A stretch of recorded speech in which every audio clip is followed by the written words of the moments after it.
Hello दोस्तों, आप देख रहे हैं डार्क केमिस्ट्री क्लासेस में रामेश्वर वर्मा। आज का हमारा टॉपिक है कोल एनालिसिस। तो ये टॉपिक बहुत ही अच्छा होने वाला है। अगर आप हमारे चैनल में नए हो तो प्लीज लाइक और सब्सक्राइब जरूर करें। राइट, तो आज हम देखेंगे क्या क्या चीज। तो आज हम सैंपलिंग का बेसिक इन्फॉर्मेशन देखेंगे, उसके बाद हम ट्रक सैंपलिंग के बारे में बताने वाले हैं। तो ये दो टॉपिक में हम क्या करने वाले हैं, चर्चा करने वाले हैं। राइट, तो सबसे पहला टॉपिक की बात करते हैं basic information of sampling. Coal sampling या कोई भी सैंपलिंग रहे उसका हम क्या करने वाले हैं, बेसिक इन्फॉर्मेशन देखने हैं। ठीक,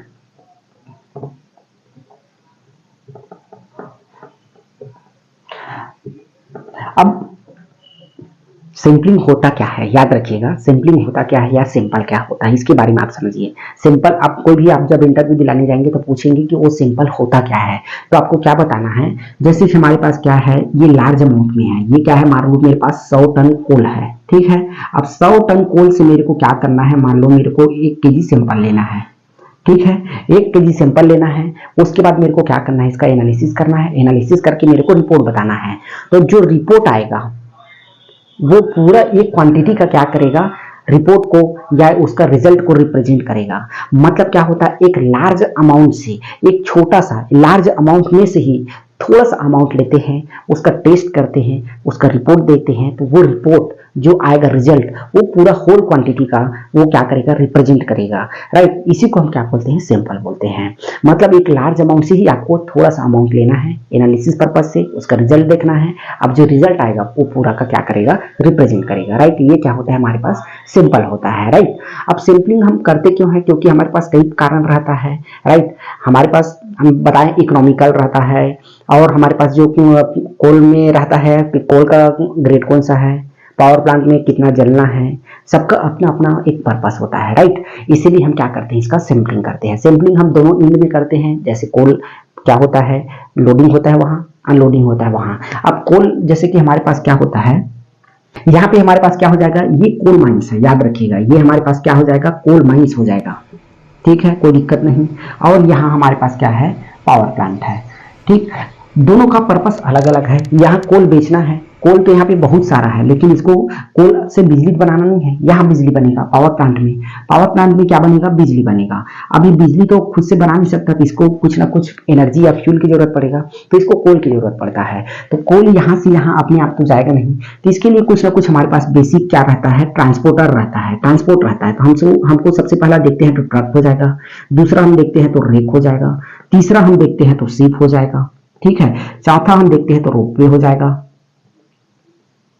राइट, पांचवा हम देखते हैं तो कन्वेयर बेल्ट हो जाएगा। ये 5 से 6 हमारे पास क्या रहेगा, लास्ट में स्टोरेज के रूप में हम देखते हैं तो साइलो भी हो जाएगा। ठीक, और ये हमारे पास क्या हो जाएगा, यही एक ट्रांसपोर्टेशन का जरिया होता है। ये कोल माइन से लेकर यहाँ तक पावर प्लांट तक के लाने के लिए, याद रखिएगा। तो इन सब में हम लोडिंग के दौरान, अनलोडिंग के दौरान, लोडिंग के दौरान क्या होगा, माइन से कोल यहाँ पे इसमें भराएगा, फिर यहाँ के क्या हो जाएगा, अनलोड होगा। इसको क्या करेगा, अपना कोल यार्ड में लाएगा, क्रश करेगा, फिर क्या करेगा, बॉयलर में यूज करेगा, जिससे क्या हो जाएगा, इलेक्ट्रिसिटी जनरेट होगा। राइट, तो इसका काम है बेचना, इसका काम है खरीदना।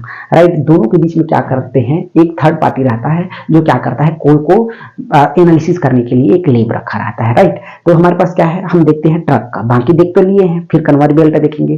तो आज हम क्या देखने वाले हैं, ट्रक का सैंपलिंग देखेंगे। आखिर कोल माइन से यहाँ तक जाता है तो उसमें क्या क्या प्रोसीजर होता है और कैसे कैसे उसका सैंपलिंग होता है, इसके बारे में हम आपको बताने वाले हैं। हम ट्रक सैंपलिंग में किसका किसका सैंपलिंग करते हैं, तो इसको याद रखिएगा। तो सबसे पहला हमारे पास क्या हो जाएगा, सोर्स वाइज, याद रखिएगा। सोर्स वाइज हमको क्या करना पड़ेगा, सैंपलिंग करना पड़ेगा। ये हो जाएगा हमारे पास सोर्स वाइज। दूसरा हम बात करते हैं ग्रेड वाइज। ठीक है, ये ग्रेड वाइज हो जाएगा। तीसरा हम बात करते हैं पर्टिकुलर प्लांट वाइज, याद रखिएगा, प्लांट वाइज। अब इसमें सोर्स वाइज में जैसे हमारे पास क्या रहता है, माइंस रहता है। माइंस का अलग अलग नाम रहता है। जैसे मैं अगर आरडी रामाकुंड का बात करता हूं तो ये आरडी हो जाएगा। वहां पे आप देखिएगा ओसीपी 1 होता है और ओसीपी हमारे पास 3 है।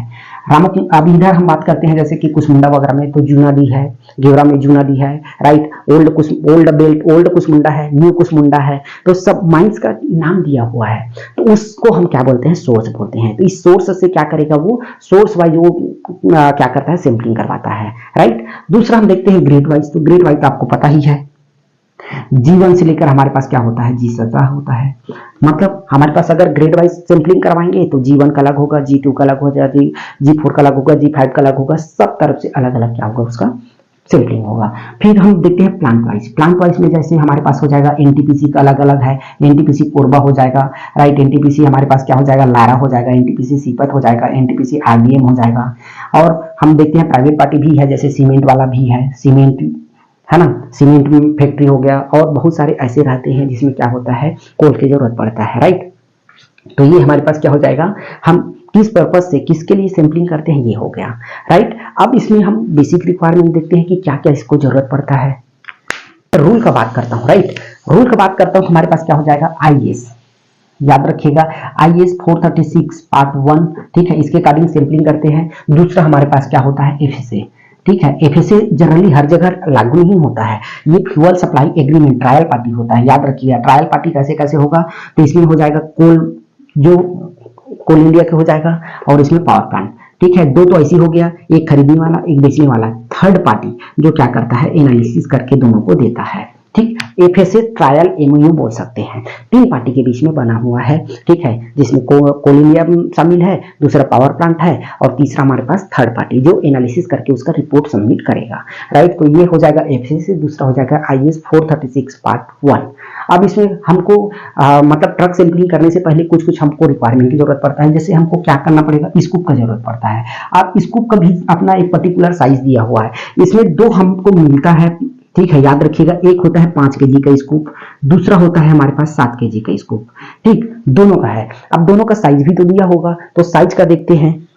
तो हमारे पास क्या होता है, बेलचा होता है, याद रखिएगा। स्कूप मतलब हमारे पास क्या हो जाएगा, बेलचा हो जाएगा।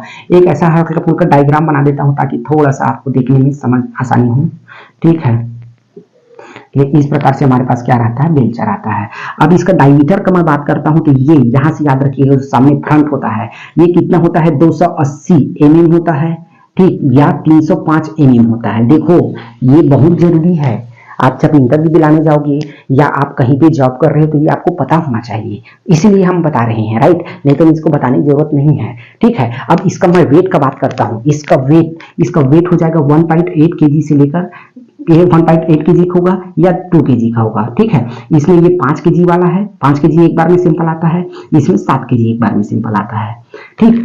5 kg सिंपल आएगा, उसका वेट 1.8 ग्राम रहेगा, जिसमें 7 kg का कैपेसिटी रहेगा वो 2 ग्राम का रहेगा, उसको याद रखिएगा, राइट।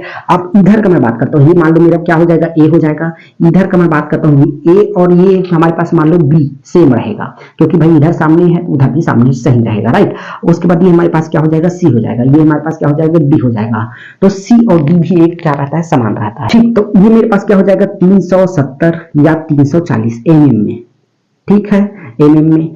अगर मैं बात करता हूं 1 mm बराबर कितना होता है, 10 mm बराबर होता है 1 सेंटीमीटर, ठीक, इसको याद रखिएगा। तो 370 mm बराबर मेरे पास क्या हो जाएगा, 37 सेंटीमीटर, राइट। 340 mm बराबर हो जाएगा 34 सेंटीमीटर। अगर कोई सेंटीमीटर में पूछता है तो भी आपको बताना है, राइट। उसका लंबाई कितना रहेगा, 34 सेंटीमीटर, किसके लिए, 1.8 kg के लिए, और 37 सेंटीमीटर किसका रहेगा, 7 kg के लिए। इधर का मैं बात करता हूं 28 सेंटीमीटर रहेगा 1.8 kg के लिए वेट का, और 5 kg उसमें सिंपल आएगा। 30.5 सेंटीमीटर किसमें रहेगा, जो 7 kg हमारे पास सिंपल लेना है उसका, ये चौड़ाई हो जाएगा, इसको आप बोल सकते हो चौड़ाई, इसको बोल सकते हो लंबाई। तो ये मेरे पास क्या हो जाएगा, स्कूप का है, इसको याद रखिएगा। स्कूप जो आप यूज कर रहे हो, एक एक चीज सब क्या है, डिसाइडेड है, आप अपने मन से कोई भी स्कूप यूज नहीं कर सकते, इसको याद रखिएगा, राइट।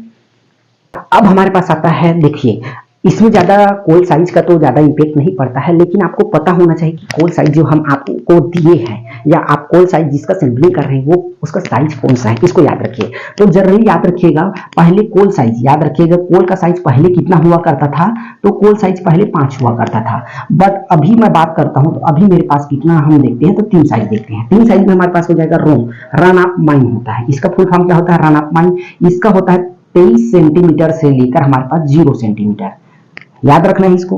दूसरा हमारे पास होता है लार्ज कोल, ठीक है। लार्ज कोल का साइज हमारे पास होता है 15 सेंटीमीटर से लेकर हमारे पास क्या हो जाएगा, 5 सेंटीमीटर। तीसरा मैं बात करता हूं स्मॉल कोल, ठीक है। स्मॉल कोल का मैं बात करता हूं तो 5 सेंटीमीटर से लेकर 0 सेंटीमीटर, इसको याद रखना है, राइट। मेरे पास कोल का साइज 3 प्रकार का रहता है। पहला रोम कोल हो जाएगा, रन ऑफ माइन होता है, याद रखिएगा इंटरव्यू से पर्पस ये सब एक एक वीडियो में आपको क्रिस्टल क्लियर हो जाएगा। आपको इसको साइज, कोल साइज को अलग देखने की जरूरत नहीं पड़ेगा, इसको का साइज को आपको देखने की जरूरत नहीं पड़ेगा। मैं एक ही वीडियो में इसको कंबाइन कर रहा हूं, भले थोड़ा सा वीडियो लंबा होगा लेकिन आपको पूरा जानकारी एक ही वीडियो में मिल रहा है, और क्या लीजिएगा, ठीक है। तो सबसे पहला रोम कोल 23 सेंटीमीटर से लेकर 0 सेंटीमीटर, लार्ज कोल 15 सेंटीमीटर से लेकर हमारे पास 0 सेंटीमीटर हो जाएगा। फिर हमारे पास स्मॉल कोल 5 सेंटीमीटर से लेकर 0 सेंटीमीटर, ये कोल का साइज होता है, राइट। तो ये इसको याद रखना है। जैसे आप क्या कर रहे हो, ट्रक का सैंपलिंग कर रहे हो, तो आपको पता होना चाहिए कि हम रोम कोल का सैंपलिंग कर रहे हैं, लार्ज कोल का सैंपलिंग कर रहे हैं कि स्मॉल कोल का। अरे आपको पता होगा तभी तो आप क्या कर सकते हो, आगे फर्दर काम कर सकते हो, राइट। हमारे पास क्या हो जाएगा, ट्रक हो जाएगा, राइट। अब इसी से हमको क्या करना है, सैंपलिंग करना है। करता है, लोड करता है, ठीक है, लोड करता है। अब लोड करता है तो इसमें क्या होता है, अलग अलग पोजीशन में वो बनता है, क्या हीप बनता है। याद रखिएगा ABC, याद रखिएगा, नोट करके लिखिए, नोट करके आप लिखिए इसमें ABC या CBA, इसमें कुछ भी साइज वो नहीं होता, CBA ऐसा कोई भी लागू नहीं होता है इसमें, याद रखिएगा। इसमें हीप लागू नहीं होता है, ABC, CBA, 1 2 3 3 2 1 कोई चीज लागू नहीं होता है। नोट करके आपको लिखना है, राइट। इसमें केवल जो हीप बना रहेगा, राइट, जो हीप बना रहेगा उसी को आपको क्या करना होगा, इसमें लिखना होगा, राइट। इसमें एक चीज होता है DO नंबर, इसको याद रखिएगा। DO नंबर क्या होता है, डिस्पैच नंबर, ठीक है, डिस्पैच नंबर, DN नंबर बोल सकते हैं इसको, डिस्पैच नंबर। जैसे हमारे पास क्या है, मेरे पास एक ही, मेरे पास DO नंबर बोले तो एक होता है 100 हो जाएगा, मान लो 120 हो गया, तो दोनों का DO नंबर तो अलग अलग है। भले पार्टी एक को ही जा रहा है, मान लो NTPC को जा रहा है, अब NTPC को जा रहा है 100 नंबर कभी जा रहा है, 120 नंबर कभी जा रहा है, लेकिन क्या होता है, खरीदी का डेट अलग होता है या डिस्पैच जो चालू हुआ उसका डेट अलग होता है। दोनों का सैंपलिंग हमको सेपरेट सेपरेट करना है। भले चाहे तो हमको प्रिपरेशन के समय हम एक साथ कर सकते हैं, दोनों एक ग्रेड हो, और पावर पार्टी अगर मान रहा है दोनों का सैंपल एक साथ कर दो प्रिपेयर, लेकिन सैंपल हमको सेपरेट सेपरेट लेना पड़ेगा, याद रखिएगा। फिर मेरे पास क्या होता है, ये हो गया सैंपल के लिए। तब इसको मैं क्या करता हूँ, सरफेस यहाँ से क्लीन करना है मेरे को, याद रखिएगा। फिर सैंपल लेने के लिए फिर वही प्रोसीजर मैं बार बार बताता हूँ, 50 × 50 मेरे को सरफेस क्लीन करेगा, ठीक है, ये सेंटीमीटर में है। फिर 25 सेंटीमीटर मेरे को गड्ढा करना पड़ेगा, इसको याद रखिएगा, ठीक है। ये गड्ढा कर लिए, फिर यहाँ से आपको क्या करना पड़ेगा, 30 से 35 kg आपको सैंपल लेना पड़ेगा, ठीक। अब ट्रक सैंपलिंग में होता क्या है, याद रखिएगा, इसका ड्यूरेशन रहता है 6 से 6 बजे तक। ये 6 AM से चालू जब हुआ तो ये क्या हो जाएगा, 6 PM तक की ये चलेगा, इसको याद रखिएगा, कोई दिक्कत नहीं होना चाहिए, ठीक है। सबसे पहले हम यहाँ क्या किए हैं, तो देखो ये ट्रक हो गया, ट्रक में जब लोड हुआ, कांटा हो गया, उसके बाद हम देखते हैं इसमें ABC, CBA कोई नहीं रहता, जो हीप रहेगा, चाहे पीछे बने रहे, चाहे बीच में बने रहे, चाहे किनारे में बने रहे, कोई मतलब नहीं है। जो जरा हीप रहेगा, मतलब जो ऊंचाई में रहेगा, उसी को हमको क्या करना है, सैंपल वहीं से कलेक्ट करना है। तो उसके लिए हमको क्या करना है, पहले सरफेस क्लियर करना है, 50 बाई 50 हमको 50 सेंटीमीटर का सरफेस क्लियर कर दिए, फिर 25 सेंटीमीटर गड्ढा कर दिए, फिर वहां से एकदम फ्रेश नया बैग से हमको क्या करना पड़ेगा, एक सैंपल कलेक्ट करना पड़ेगा 30 से 35 kg, राइट। मैं बार बार स्टोन का नहीं बता रहा हूँ, स्टोन का अपना अलग अलग जगह रहता है, स्टोन का आपको कोल सैंपल में नहीं लेना है, लेकिन कौन सा साइज को नहीं लेना है ये वहां पे आपको डिसाइड करना पड़ेगा, या MU में अलग से डिसाइड रहता है। मैं इसीलिए कोई भी वीडियो में पत्थर या स्टोन के बारे में नहीं बता रहा हूँ, राइट, क्योंकि इसमें उल्टा हो जाएगा कि रूल के अकॉर्डिंग नहीं हो जाएगा, ठीक है। लेकिन स्टोन आपको वहां पे डिसाइड होगा कि हमको इतना स्टोन नहीं लेना है या इतना साइज को नहीं लेना है, वो वहां आप जहां ग्राउंड लेवल में काम करेंगे वहां पता चल जाएगा। ये प्रोसीजर मैं बता रहा हूँ कि आपको कौन सा प्रोसीजर फॉलो करना है, याद रखिएगा, राइट। तो ये ट्रक आ गया, ट्रक आने के बाद हम क्या करते हैं, ये प्रोसीजर करते हैं, राइट। फिर एकदम हम क्या करते हैं, 30 से 35 kg सैंपल लेते हैं। इसका ड्यूरेशन, जैसे मेरे पास ये 2 DO नंबर है, 100 नंबर 120 नंबर, दोनों एक ही पार्टी चल रहा है। ये 6 बजे से लेकर सुबह 6 बजे से लेकर शाम 6 बजे तक चलेगा, रात रखिएगा। अब उसके बाद हम क्या करते हैं, 6 बजे से लेकर 6 बजे हो गया, और हर 8वां गाड़ी में, याद रखिएगा, हर 8वां में, ठीक है, मेरे को क्या करना पड़ेगा, हर 8वां में एक सैंपल लेना पड़ेगा, ठीक, हर 8वां गाड़ी में, ठीक, एक सैंपल तो लेना ही पड़ेगा। ये हो गया, हर 8वां गाड़ी में क्या करना पड़ेगा, एक सैंपल लेना पड़ेगा। मान लो मैं पहला गाड़ी लिया हूं तो मेरे को कितना लेना पड़ेगा, 9वां लेना पड़ेगा, फिर 17 नंबर लेना पड़ेगा, फिर 25 नंबर लेना पड़ेगा। इस प्रकार से मैंने पहला ही गाड़ी आया, पहला गाड़ी में सैंपल ले लिया, अब मेरे को 8 तक के नहीं लेना है, ठीक है, तो मेरे को 9वां नंबर में लेना है, क्योंकि 8 के बाद ही लेना है ना। आप 1 में 8 जोड़ेंगे तो कितना हो जाएगा 9, 9 में 8 जोड़ेंगे कितना हो जाएगा, हो जाएगा 15, 17 हो जाएगा। ठीक है, तो इसी प्रकार से आपको क्या करना है, आगे फर्दर करना है। हो सकता है एक दिन में आपका 50 सिंपल हो जाए, हो सकता है एक दिन में आपका 70 सिंपल हो जाएगा। नंबर ऑफ सिंपल से आपको मतलब नहीं है, केवल 8वां गाड़ी से मतलब है, राइट। अब जितना भी रहेगा उसको हम क्या करते हैं, जैसे 50 बेग का सिंपल है, 50 बेग का सिंपल मान लो 50 बेग 35 केजी का है, उसका पूरा सिंपल कितना होगा, 1 होगा। याद रखिएगा, पूरा होल का ये 50 बेग का पूरा कितना बनेगा, 1 सिंपल बनेगा। जब आप प्रिपेयर करोगे तो आपको एक साथ पूरा एक दिन का होल क्वांटिटी को एक सिंपल काउंट करते हैं। जो 24 घंटा हमारे पास, जो 12 घंटा का हमारे पास रन होता है, 6 बजे सुबह से लेकर 6 बजे शाम तक के, इसमें जितना कलेक्शन हुआ है उस कलेक्शन को हम एक बार में प्रिपेयर करते हैं, उसका रिपोर्ट जनरेट करते हैं। उसका जो भी रिजल्ट आया, मान लो मेरे पास आ गया, कितना आ गया, 2200 किलो कैलोरी, 2200 किलो कैलोरी पर केजी, मतलब G17 का कोल ये क्या हो जाएगा, डिक्लेयर हो जाएगा, जो सुबह से लेकर शाम तक की चला है उस कोल का। याद रखिएगा, तो ये पूरा इसी प्रकार आपको क्या करना है, ट्रक का सैंपलिंग करना है। ट्रक सैंपलिंग के लिए आपको 2-3 चीज मेन याद रखना है। वो क्या होता है, ग्रेड वाइज होता है, इसका डीओ नंबर होता है, डीओ नंबर अलग अलग होता है, अलग अलग पार्टी को जाता है, सोर्स वाइज करना है, ग्रेड वाइज करना है, प्लांट वाइज करना है। तो हमको ये तो हो गया। उसके बाद हमको क्या करना है, इसमें ABC कोई रोल नहीं रहता है, आपको जहां ऊपर दिखेगा वहीं से आपको सैंपलिंग करना है, बाकी चीज में आपको ध्यान नहीं देना है, राइट। ये हो गया। उसके बाद हम देखते हैं इसमें 50 बाई 50 और 25 सेंटीमीटर क्या करना है, इसमें सरफेस 50 बाई 50 सरफेस, 25 सेंटीमीटर गड्ढा, 30 से 35 केजी सैंपल। याद रखिएगा, इसमें डीओ नंबर होता है और क्या हो जाता है, इसमें 6 से 6 चलता है, हर 8 में सैंपल लेना है। 2-3 चीज है, ज्यादा इसमें नहीं है, याद रखिएगा। तो ये पूरा प्रोसेस किसका हो जाएगा, ट्रक सैंपलिंग का, राइट। तो आज के लिए बस इतना ही, तब तक के लिए थैंक यू।